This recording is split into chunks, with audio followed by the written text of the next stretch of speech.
29 آبان بود که ما یه ایده رو با نام Around Me مطرح کردیم در استارتاپ ویکند و 3 روز به صورت شبانه روزی یک تیم 10 نفره روی این ایده کار کرد و تونست نظر داورا رو خودش جلب کنه و به عنوان تیم برتر تو استارتاپ ویکند تهران به مقام اول برسه. اما ایده ما چی بود؟ من میخوام که یه داستانی رو مرور بکنیم، البته هممون در موردش میدونیم ولی میخوام یه نتیجه گیری کلی بکنم. زمانی که وب یک اومد و ابداع شد، آقای برنرزلی اون رو ابداع کرد، یک سری اطلاعات محدود بود که مقالات و محتوایی که ایجاد شده بود قرار بود که به صورت یک طرفه به کاربران ارائه بشه و این محتوا کاملا یک ارتباط یک طرفه داشت. کم کم رغبت کاربران به این سمت رفت که خود اونها هم تولید کننده این محتوا باشن و عملاً اون رو ملزوم کرد که این رابطه به یک رابطه دو طرفه تبدیل بشه، یعنی مردم هم خودشون یک بخشی از تولید کنندگان این محتوا باشن و دیگه این محتوا انقدر بزرگ شد که دیگه واژه‌ای رو به نام بیگ دیتا رو اطلاق کردم. ما زمانی که داریم تو شبکه‌های اجتماعیمون می‌نویسیم، توییت می‌کنیم، یه عکسی رو به اشتراک می‌ذاریم، توی وبلاگ شخصیمون می‌نویسیم و یا حتی داریم توی گوگل سرچ می‌کنیم، همه این بیگ دیتا رو داریم بزرگ و بزرگتر می‌کنیم. یه بیگ دیتا، یک آیتم از بیگ دیتا پارامترهای مختلفی داره. میتونه موضوع اون باشه، کلیدواژه‌های اون و یا کسی که اون رو نوشته، سورس اطلاعاتی فیسبوک یا توییتر یا هر چیز دیگه‌ای میتونه یکی از اون پارامترها باشه. اما سهم پلی استوری از این پارامترها چیزی نیست جز لوکیشن و ما از این پارامترهای مختلف که در بیگ دیتا داره روز به روز با سرعت بیشتری انتشار پیدا میکنه میخوایم اون رو بر اساس لوکیشن فیلتر بکنیم. من اجازه میخوام که یک ویدئویی رو با هم ببینیم و من توضیحات بیشتری رو ارائه بدم.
Every place has a story. از نظر ما هر نقطه یک داستانی داره که از گذشته زمان ساختش تا همین امروز ادامه پیدا کرده.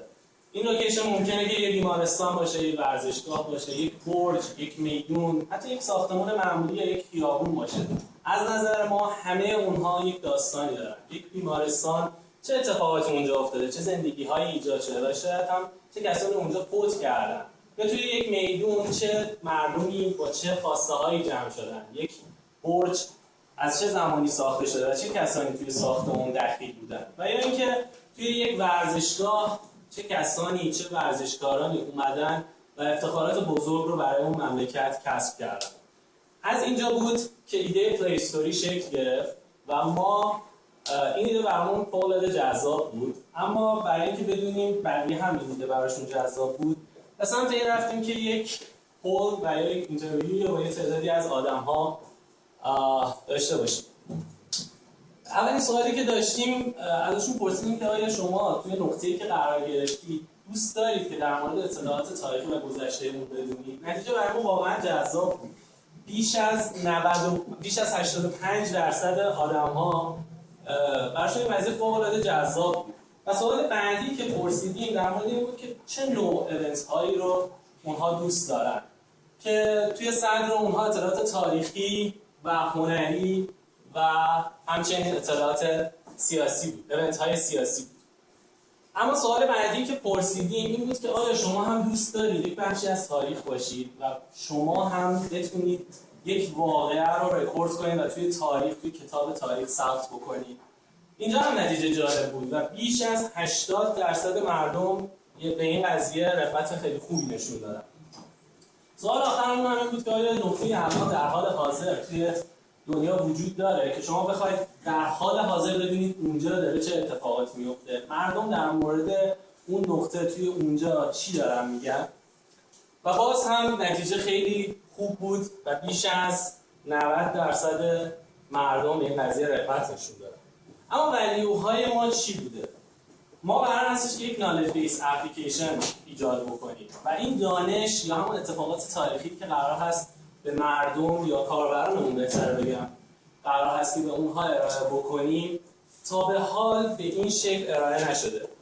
که دقیقاً تا به حال کتاب‌های تاریخی یک حالت یک طرفه مانند وب یک رو داشتن و تولید کننده های اونها یک بخشی از مردم بودند و اون رو به صورت یک طرفه در اختیار بقیه مردم قرار میدادن.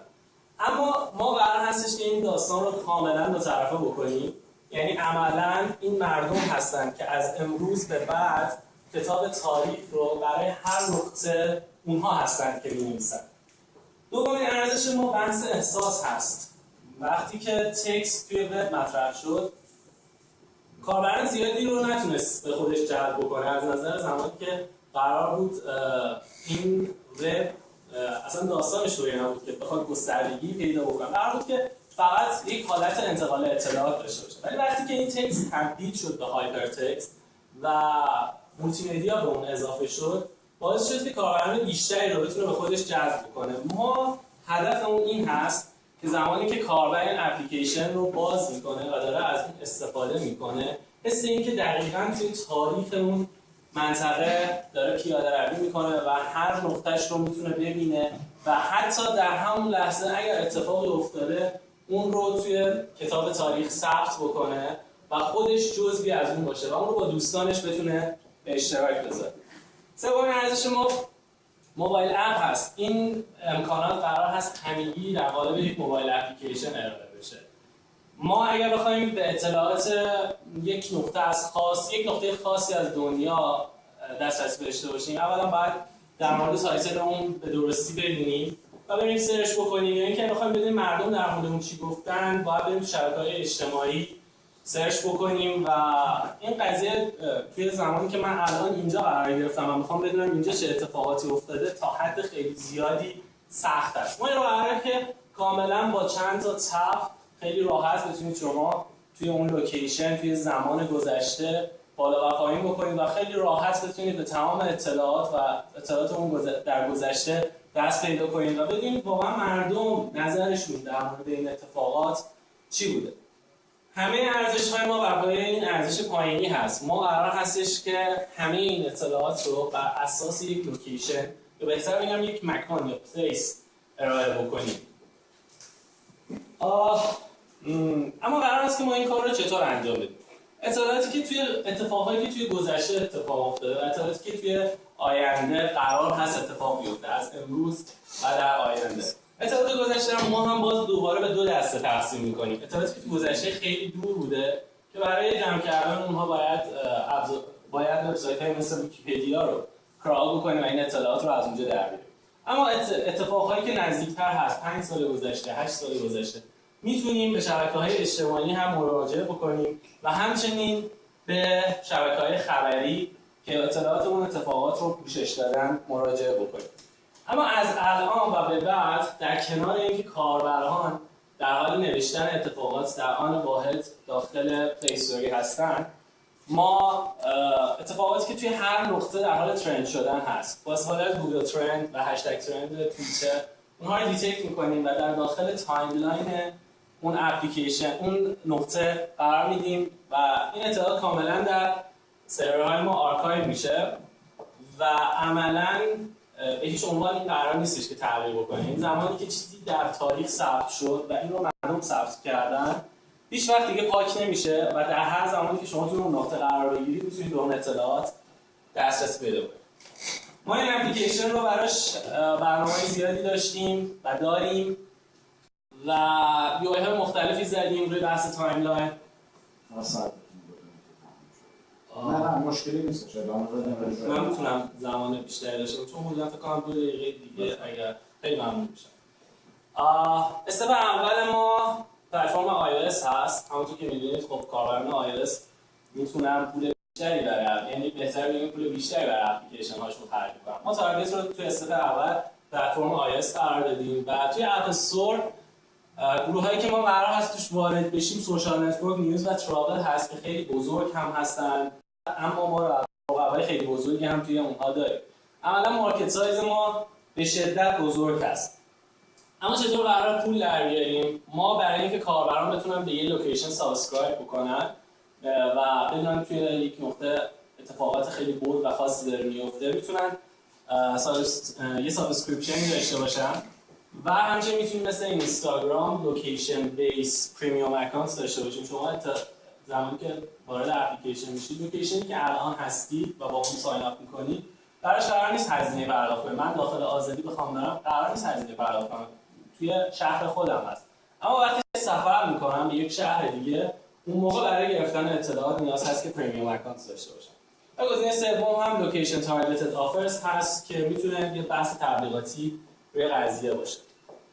ما با اون سابسکریپشنی که من مطرح کردم 99 سنت در ماه توی 8 ماه اولمون حدوداً $40,000 هزینه داریم که بعد از 8 ماه زمانی که این برنامه‌ریزی 2 ساله هست، اون 16 ماهی که میمونه اگه به طور متوسط ما 120,000 کاربر داشته باشیم و 3% ما سابسکریپشن داشته باشن، ما یه چیزی بیش از $310,000 درآمد بعد از 2 سال خواهیم داشت و $241,000 هم بعد از 2 سال هزینه کردیم. یه چیزی در حدود $70,000 برای ما سود خواهد بود.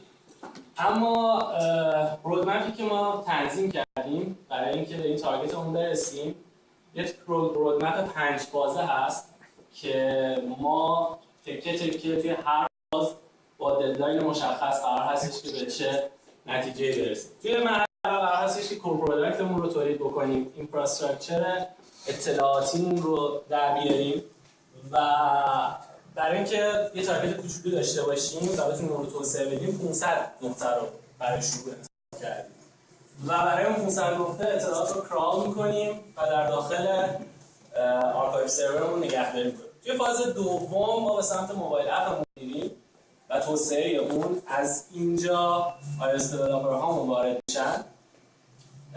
ویژگی‌های خیلی کوچیکی داره اما فقط صرفاً هدفمون این هستش که اینها رو پیاده‌سازی بکنیم. این اپلیکیشن تو این فاز فقط قرار هستش که نیربای پلیسز رو به شما نشون بده و بتونید فقط بر اساس تکست با استفاده از تکست یک سری ایونت رو اضافه بکنید و فید هر نقطه رو هم ببینید. همچنین ما فیدبک هایی که از فاز 1 رو گرفتیم رو روشون کار میکنیم و اونها رو بهبود میدیم. توی فاز 3 ما موبایل اپمون رو ریوایز میکنیم. از اینجا تیم یو آی ما وارد قضیه میشه و خیلی جدی قرار هستش که روی یو آی کار بکنه. همچنین امکان ساین اپ با استفاده از فیسبوک و گوگل رو اضافه میکنیم و مپ هات نیوزمون و همچنین الگوریتمی که برای هات بودن یک ایونت هست رو توسعه میدیم. فاز دوم هم فیدبک‌هاشو بررسی میکنیم و اونها رو هم بهبود میدیم. توی فاز 4 که یه فاز خیلی بلند بر ما هست، ما باید اون بیگ دیتا رو پردازش بکنیم.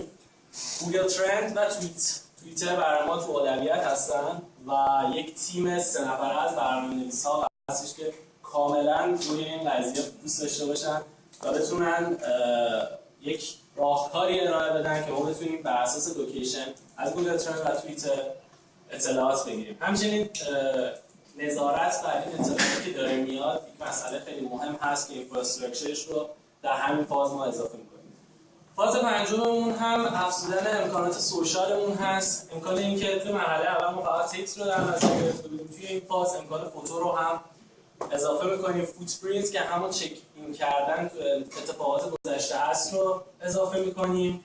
امکان فالو کردن یک یوزر خاص و یک پلیس خاص و یک فید برای یک یوزر که لوکیشن ها و کاربرانی که فالو کرده و همچنین کاربرها میتونن یک لوکیشن جدید رو ساجست بدن. برای مثال یک دانشگاه، یک بیمارستانی که رفتم و اگر ساجستشن ها زیاد بشه بود 500 تا ما بر اساس همین ها قرار هستش که بالا ببریم و همچنین فاز 4 رو هم ریوایز میکنیم و اون رو بهبود میدیم. خیلی ممنونم. اگر سوالی باشه که بنده هم تیمتون تخصص‌ها و سن و بک‌گراند‌ها رو یک توضیح بدید.